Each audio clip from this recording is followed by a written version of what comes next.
Bismillahir Rahmanir Rahim. Nahmaduhu wa nasalli ala rasulihil kareem. So now we're discussing some of the huruf and jar. So the first harf and jar that we're discussing is al-ba', the harf and jar of ba'.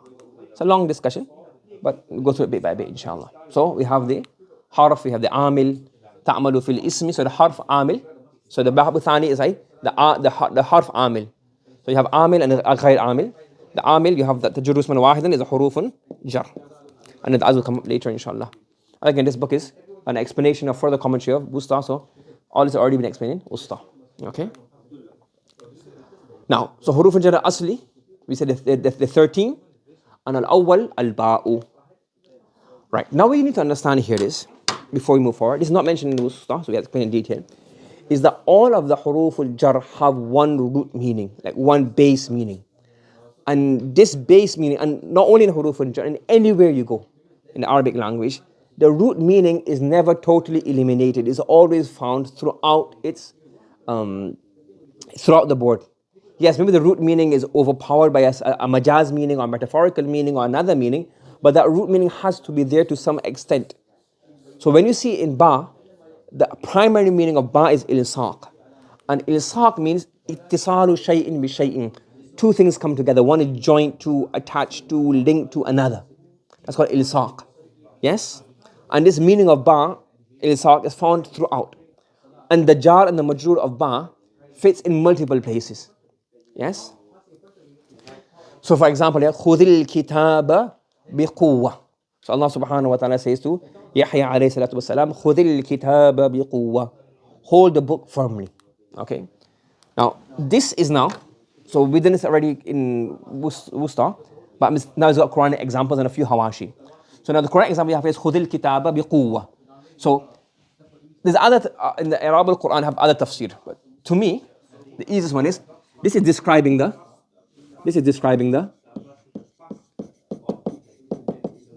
akhs. How should you take it? خُذِ الْكِتَابَ, i.e. أَخْذًا قَوِيًّا. Hold it firmly. So this seems to be the most obvious to me, that this is maf'ul mutlaq. It's describing the verb. However, if you look in the I'rab al-Quran, nobody mentions this. They just say, is hal muqaddar of the fa'il, is hal of the anta in here. Anta is a fa'il, and biquwwa, so the jar majrur becomes the hal. I doesn't sit well with me. It seems to make more sense to be maf'ul ma'ahu, maf'ul mutlaq. Wallahu a'lam. So this biquwwa is maf'ul mutlaq. It's telling us describing the verb, how to do the akhz. Yes, so you can have the maf'ul mutlaq of khudhil kitab biquwwa.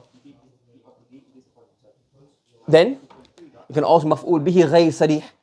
فَلَمَّا ذَهَبُوا بِهِ. So dhahaba is to go, ذَهَبُوا بِهِ is to take. Now there's more kalam in this, and we'll express this and explain this tomorrow, inshallah. Subhanallah wa bihamdika, Allahumma wa bihamdika. Wa nashhadu an la ilaha illa anta nastaghfiruka wa natubu ilayk. Bismillahir Rahmanir Rahim. Okay, moving on. We're now moving on to the meaning of ba. Well, one of the meanings of ba. So what we're saying is that ba can become maf'ul bihi ghayr sarih. Okay, an example you have is فَلَمَّا ذَهَبُوا بِهِ. So if you have ذَهَبَ, when you have ذَهَبَ, that means to go. And when you put the ba, it means to take away. Okay, so this is now example. Now we call it مفعول به غير صريح. Now this is it came already in Wusta. إذا كانت الباء ومجرورها مفعول به غير صريح يقال الباء للتعدية. You say the ba is for تعدية, or the ba is باء النقل. Okay, so both words are used in the books. Now, it is in the meaning of أفعل. So ذهب به is equal to أذهبه. Understood? That's called أذهبه. Okay. Now, obviously, as I told you before, when you say it's like it means there's a difference. What is it? There's a difference. It's similar, but there must be a difference in the meaning, and there are a bit more connotations in here. So, الفرق الغالي بين التعدية بالباء والتعدية بأفعل أن التعدية بالباء تتضمن معنى التسيير. What does this mean? If I say ذهب زيد, yes, that means Zayd is doing the ذهب. When I say ذهبت بزيد, this means here that I made Zayd do dhahaba as well. I put the dhahaba into Zayd. I made him start to go. I made him go. You following? Are you following? You got it? So I made him go. So it has that meaning of tasir. So sayyartu Zaidan dahiman. I made Zaid go. Does everybody understand? Acha. Okay. Now this is something you have to remember. When we say that this ba'un naql or ba'u ta'diyah, this is the ta'diyah فالتعدية المتضمنة في معنى التسيير, the ba which gives the meaning of to make somebody do something. That's only the ba. Yes? Otherwise, how to explain this here? We have إيصال الفعل المفعول به. Right. What we're saying is, when we say ta'diyah, the two types of ta'diyah we mean here. One is simply the action takes place on the verb. The verb takes place on the maf'ul bihi or the majroor. So that kind of ta'diyah occurs in all types of jar majroor. Many types of jar majroor. Yes? Like marartu bi Zaydin. So marartu bi Zaydin. Okay, that's the ba as well. But marartu bi Zaydin, that ba is maf'ul. My murur happened on Zayd. I passed by Zayd. Okay? Or dhahabtu ila al-bayt. Or for example, let's say ghadiba alayhi. So if you look at the word ghadiba alayhi, we will say Allah is for isti'la. Allah means on, but really, it's basically Allah became angry at them. So you're joining the meaning of ghadiba to he in a maf'ul sense, kind of, that the anger took place on them. Are you following? So this happens with many harfun jar. Yes, it's not only for ba. But when we say ba has the meaning of ta'diyah, we mean this kind of ta'diyah. The ta'diyah, so for example, ghadiba alayhi, in ghadiba alayhi, it doesn't mean that now these people ja'alahu ghadiban. It doesn't mean that. So the other particles, when you have a maf'ul bihi ma'na, it doesn't mean that the fa'il made the maf'ul bihi do the verb. In dhahaba bihi, it means this one, sayyara. So the maf'ul meaning or ta'diyah meaning, which has tasir, that's only for ba. Only ba can do this. The other particles may give a maf'ul bihi meaning it may have isalul fa'li al maf'ul bihi, that the verb agrees on the majroor, but it wouldn't have the meaning of tasir. So this is a speciality of the harfun jar ba, that the ta'diyah of ba is different to the ta'diyah of the other verbs. That's one difference. Are you following? Is everybody understand what's happening here? Yes? Okay. G?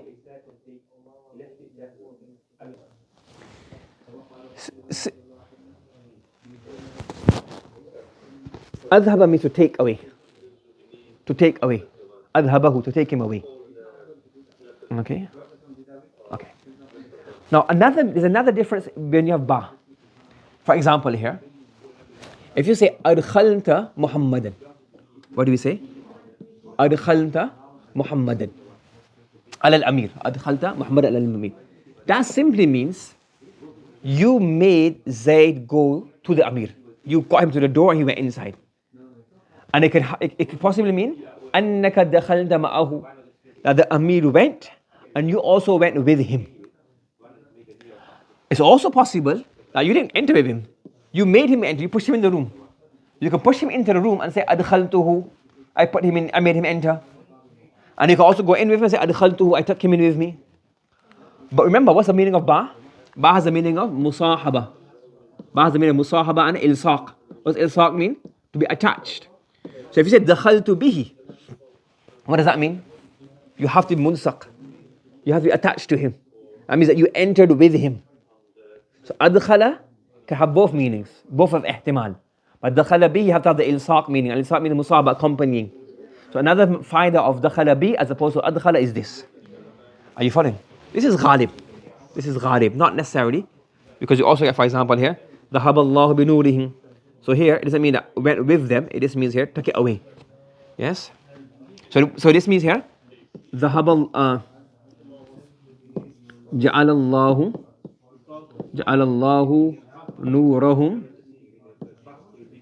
dhahiban anhum. Sayyara Allahu nurahum dhahiban anhum. Allah made the nur go away from them. Allah made the nur go away from them. Allah took the nur away. So the tasir meaning comes in here. And in here, the musahaba is not included. In here, From the context shows not musahaba, no musahaba. But in here, the context shows that is musahaba because of the ba for ilsaq. Okay? Acha. تكون الباء مع مجرورها. باء and its majroor can also become مفعول فيه غير صريح, meaning it shows place and location. وَلَقَدْ نَصَرَكُمُ اللَّهُ بِبَدْرٍ وَأَنْتُمْ أَذِلَّةٌ. Allah subhanahu wa ta'ala, He assisted you in the battle of Badr, at Badr. So at Badr, Allah subhanahu wa ta'ala, He helped you. أو الزمان نحو يسبحون له بالليل والنهار. You can also have it in zaman. That they glorify Allah day and night. So you can have maf'ul fi for zaman or maf'ul fi for makan. Both are possible. Understood? Yes? Okay. And this meaning you say al-ba'u lil-dharfiyya. So again, the ba is for dharfiyya. You can say in book you say jarun majrurun muta'alliqun bil fa'il wal ba'u lil-dharfiyya. Obviously saying maf'ul fihi ghayr sarih, or you can say maf'ul fi biwasita. Okay. You can also have maf'ul lahu. فَأَهْلَكْنَاهُمْ بِذُنُوبِهِمْ. So we destroyed them because of their sins. Yes, and you say here, al-ba'u lis-sabab, al-ba'u of ta'leel. Now remember, we have fi coming for ta'leel as well, coming up later on. The particle lam is also for ta'leel. But what is ba have the meaning of? Ilsaq. Yes? So in here, this ta'leel is ta'leelun mulsaqun. Yes? That means that the ihlaq, when they were destroyed, they were involved in their sins. You can deduce this. Why? Because ba has the meaning of insaq. So when you have lam, so you say, ahlaknahum lidhunubihim. Now, it doesn't necessarily mean that they would, it could mean contextually that they were doing sins then as well, but it's not explicit. So for example, I can say here, جزيته لإحسانه إلي. I don't know why it's not working. لإحسانه. You say جزيته لإحسانه إلي. I recompense him because of him being good to me. Does this automatically imply he's still being good to me? No, because li means for. Now, is he still being good to me? It happened in the past? I don't know. But if you say, جزيته بإحسانه, what does this mean here now? Ba'al for ilsaq. That the ihsan is still attached. The jaza was mulsaq of the ihsan. You understand? Yes? You can also have maf'ul ma'ahu. A maf'ul ma'ahu shows the ilsaq meaning anyways. وَقَدْ دَخَلُوا بِالْكُفْرِ. They came to the Prophet sallallahu alayhi wa sallam. وَقَدْ خَرَجُوا بِهِ. They came with kufr and they left with kufr. They came to the Prophet company, no benefit. They came and left, and both times they were involved in kufr. And you say here, al-ba'u lil-musahaba. You call this what? Al-ba'u lil-musahaba. Acha. When you see this being written in I'rab of Quran, you often find they put the word mahzuf here. Multabisan. Yes, they put the word multabisan. Now, multabisan means to be, labisa means to wear something. It means to be attached, to be involved, tied up with. So, multabisan bil kufri. So, they add that in the I'rab. When you do I'rab, they will say this. That means, when you see this, that means there is maf'ul ma'ahu. Are you following? Yes? You can also have the meaning of hal. Ay hal ghaysari, hal biwasita. Udkhuluha aminin, that's one hal. And this hal, this is also in the meaning of what? What? It's also hal. The bal al-haliyah. So udkhuluha bisalamin aminin. Enter it with peace. Now, again, you can analyze it in more detail. That one hal is explicit, bila wasita, is expressed as amin, mansub. Or one is expressed via this, instead of saying, udkhuluha salimina aminin, bisalamin aminin, it gives a bit better, it sounds a bit better as well. And number two is, it means that the salam is mulsaq. Yes, salam is mulsaq. And salima normally means to be free from aib, peace and comfort. And aman comes from external factors, khawf. That's like khawf. Amanahum min khawf. Atamahum min ju'i wa amanahum min khawf. So that means that aman is to do with fear. Now the fear, that's external, it's not mulsaq. But bis salam, so the udkhulu, this is the hal of the wow. So when they entered, the salam is mulsaq. So it's hal, they are salimin. But it gives that, it shows more ilsaq, it has ilsaq meaning, will never go away. The ilsaq meaning will be there. So this hal is mulsaq with them.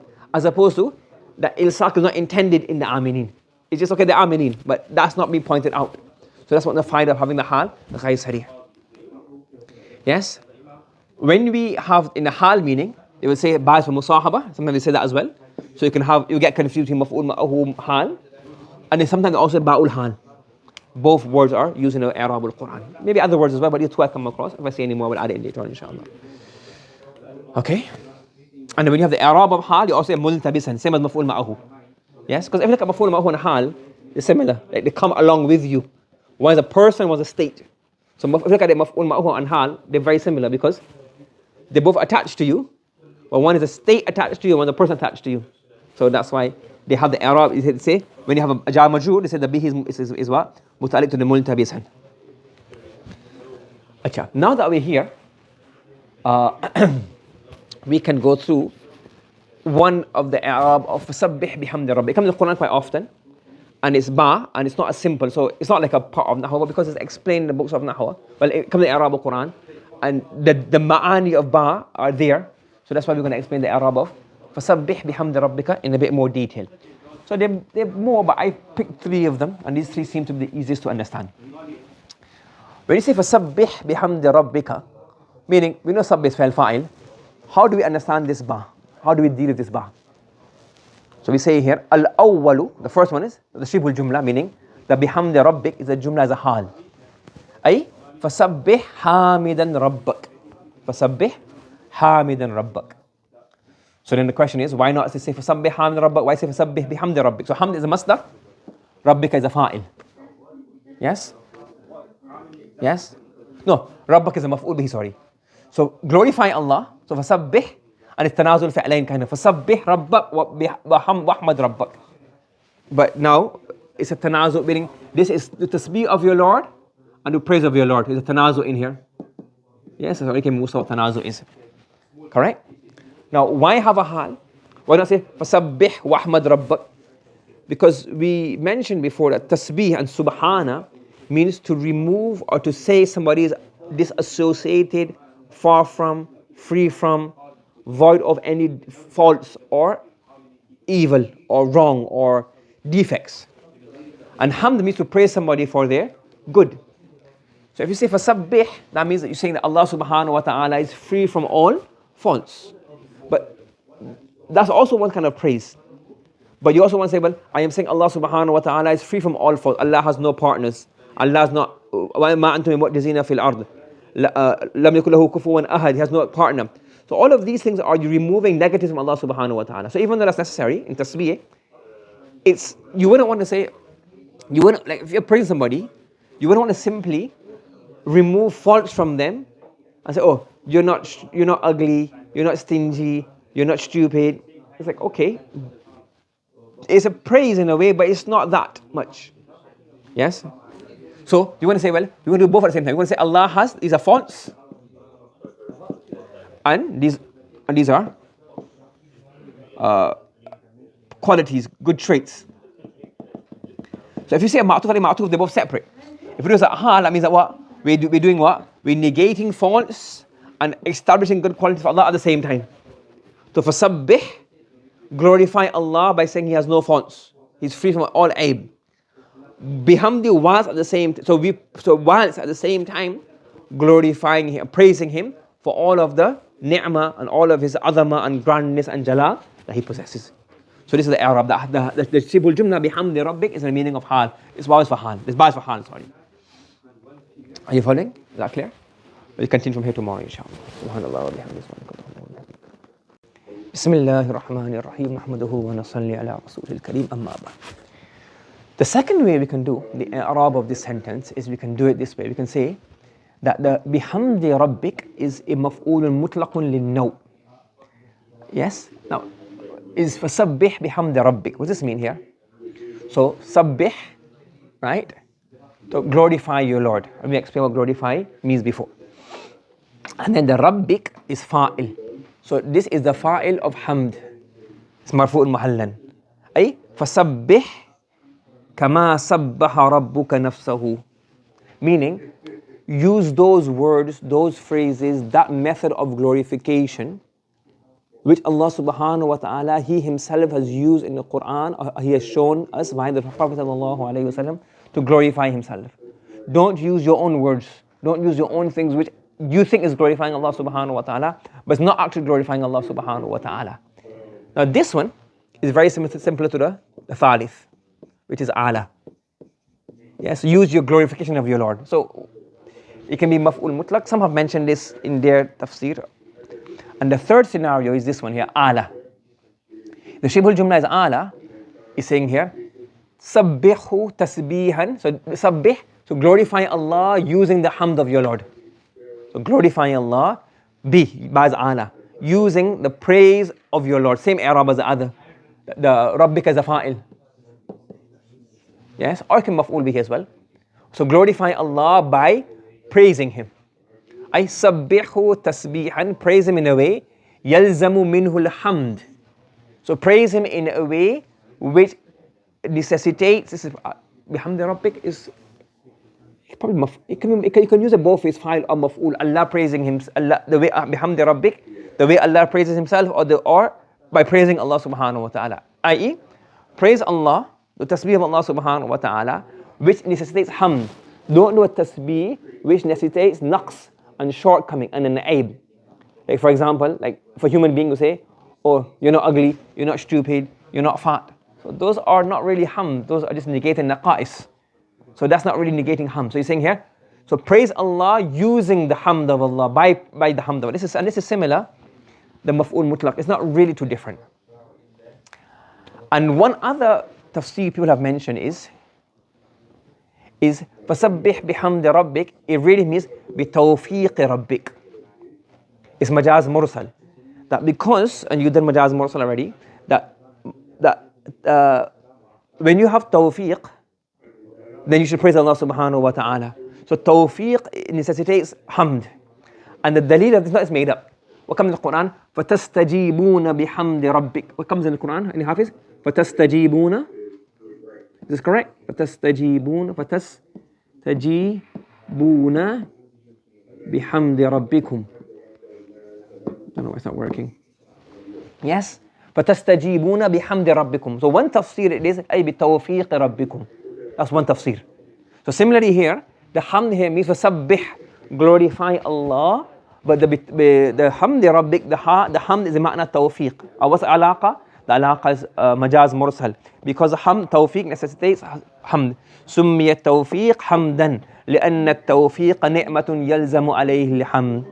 So in these cases, you have three i'rabs of this. The first is the most common and the most famous one. Okay? And then you have سبحانك اللهم وبحمدك. سبحانك اللهم وبحمدك. Most hadiths have the word wow.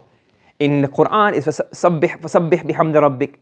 And the Quranic and the hadith sighas of dhikr, it has سبحانك اللهم وبحمدك. So what do you do in here? Number one is waw is za'idah, no problem. أي سبحانك اللهم بحمدك. Because of Allahumma you add the waw. So it's like a za'idah. The second one is atifa. So سبحانك اللهم, one jumla. وبحمدك, and the amil of hamdik is mahzuf. أي وبحمدك سبحتك. You following? So this is a qarina over here. So سبحانك اللهم, one jumla. وبحمدك سبحتك. And then in here, this ba, you can have all three different ways. It can be hal, it can be ala, it can be maf'ul mutlaq. So سبحانك اللهم وبحمدك, you can have these three different i'rabs. The awwal, which is hal, is the easiest and the clearest one to understand. Okay? Acha. Now, the next scenario we have, the i'rab of ba is أو تمييز غير صريح. Yes?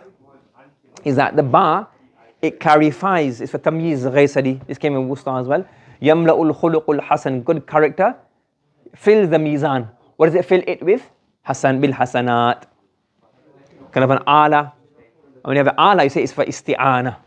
Yes, al-ba'u lil isti'ana. For example, يكتبون الكتاب بأيديهم. They write the book with their own hands. So it's ala, the tool isti'ana. You say والباء للاستعانة. Again, as I mentioned before, they don't say al-ba'u ala. They say ba'u lil isti'ana, but we added an ala for our purposes. Now, there's one little note here to mention is that I've observed is that you don't find the word ala in shibhul except in shibhul jumla. There is one example, إلا في قولهم ضربته صوتا. In the books of I'rab, in مفعول مطلق, you might find this one. You know, even I'rab books of Nahw, جامع الدروس العربية, etc. They will mention here the example ضربته صوتا, and this means I struck him with the whip. And the I'rab, most people say, is مفعول مطلق, and it means ضربته ضرب صوت. That's how they do I'rab. I personally think that would cause a problem, because if you say this, what will happen? You could say, for example, we say رب زدني علما. So instead of saying تمييز, we say تمييز, isn't it? But you could say زادك الله زيادة علم. It says مفعول مطلق as well. Then we could actually remove the تمييز and say تمييز is actually مفعول مطلق. It is doing the بيان النوع. So we can say, for example, the تمييز, if you look at it here, تمييز النسبة is very similar to مفعول مطلق. So مفعول مطلق للنوع is very similar to مفعول مطلق للنوع. So if you do ضربت ضرب صوت as مفعول مطلق, then you could end up kind of wrong saying, well, okay, we don't think تمييز is necessary. It's called مفعول مطلق للنوع. For example, what comes in تمييز النسبة?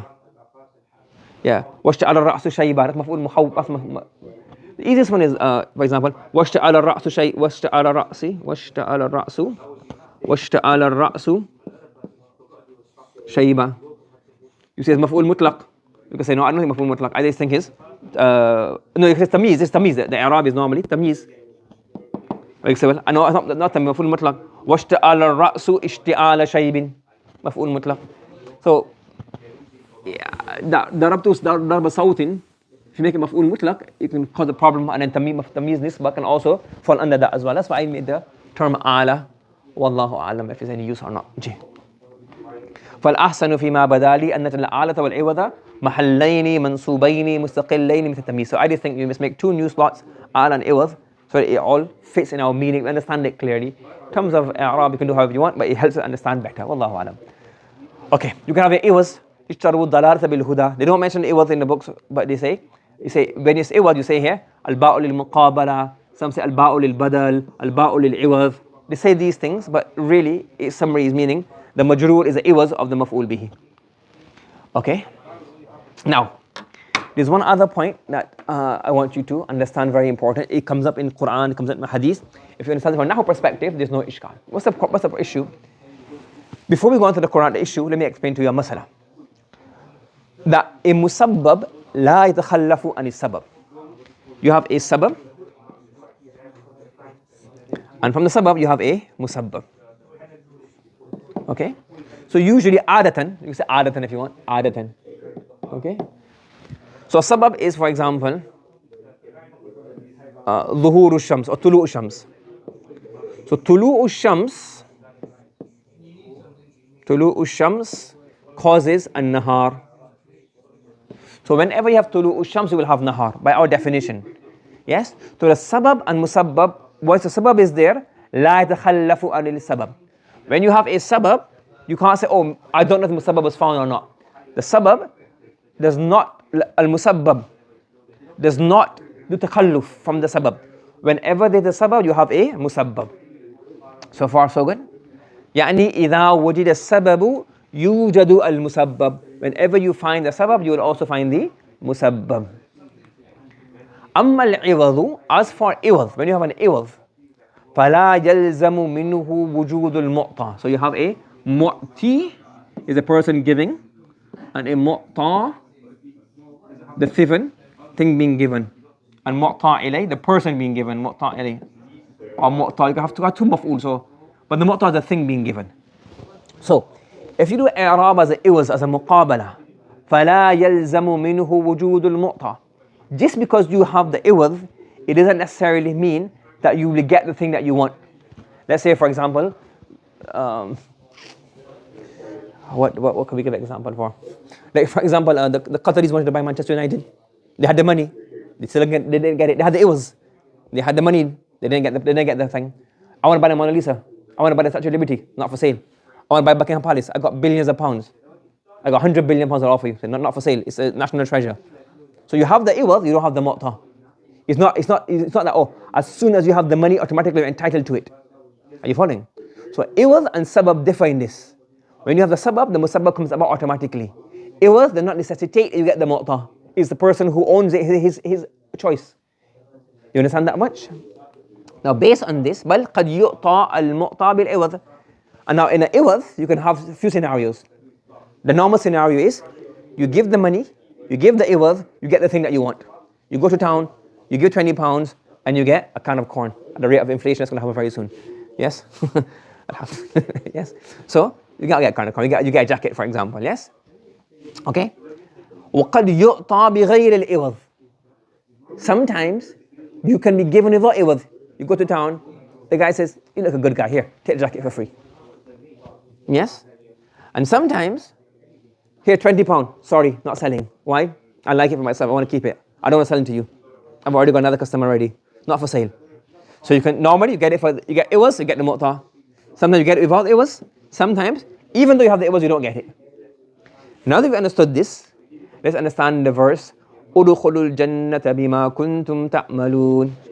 Enter Jannah بما كنتم تعملون. ما is ما موصولها. ما مصدرية as well. That's another discussion to have later on another time, but not now. So كنتم تعملون, the good deeds that you used to do. So enter Jannah. Now I don't know how to translate, if you can translate it differently because it was a sabab. But we will say here that بما كنتم. So دخول الجنة, you have دخول الجنة, then you have كنتم تعملون. You have دخول الجنة and you have كنتم تعملون. So now we say here كنتم تعملون, the deeds that you used to do are actually an iwad. ما كنتم تعملون is an iwad, not a sabab. What does that mean? A sabab means automatically. If بما كنتم تعملون is a sabab, automatically you would be entitled to Jannah. You say no. Because why? How many amal do? You do amal for 60 years. How long is Jannah? For eternity. 6 years of ibadah cannot produce a price of eternal. And if you look at what Jannah is, you can't pay the price for Jannah, it's too much. So we say it's an iwad. Allah subhanahu wa ta'ala, He can set the price as He wishes. So therefore our amal does not make us mustahiq of Jannah. We have to do amal because Jannah is the amal. Jannah is the, amal is the iwad. Allah will say, okay, yeah, okay, you got something, okay, you can go. And if Allah wants, He can give you Jannah without iwad. Some people, they don't do any amal, they just have iman.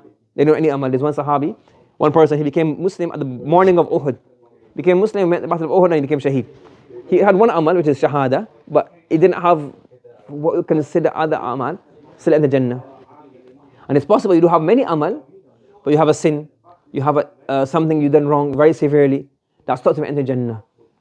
So that's why the Prophet ﷺ, and based on this, we say here, ادخلوا الجنة كما كنتم تعملون. Your amal is an iwad, not a sabab of Jannah. Therefore, this is how the ayah comes in, it matches up with the verse, لن يدخل أحدا أمله الجنة. Nobody's amal will guarantee him entry into Jannah, i.e. nobody's amal is a sabab of entering Jannah, it is merely an iwad. The person who's given to you, Allah can say here, very small amal, here Jannah. You've done 50 years of amal for a million years of Jannah, even more than that, but if you understand it, I'll give it to you. So iwad is not a sabab. It doesn't necessitate it, but out of His fadl, Allah subhanahu wa ta'ala, His fadl and grace, He gives us Jannah. Understood? Clear? This is the Arabic of this and the hadith of this is very, most of this iwad thing it saves so many problems. Some of the jama'ah, some jama'ah say no, Jannah is, you're mustahiq of Jannah. Because they say, forget the hadith, they say forget the hadith, the Quran is khas, the Quran is clear cut. Udkhul jannata bima, so ba is the sabab, ba is the so then they say, well, if you put the iwad, you have no problem, the hadith fits, the Quran fits, and everything fits in place properly. For him, and people explain it very easily as well, but they don't use the word iwad, but the iwad from a Nahw perspective, it explains the meaning, you understand the concept very easily. Okay, Subhanallah wa bihamdihi, Subhanaka Allahumma wa bihamdika, wa nashhadu an la ilaha illa anta nastaghfiruka wa natubu ilayk.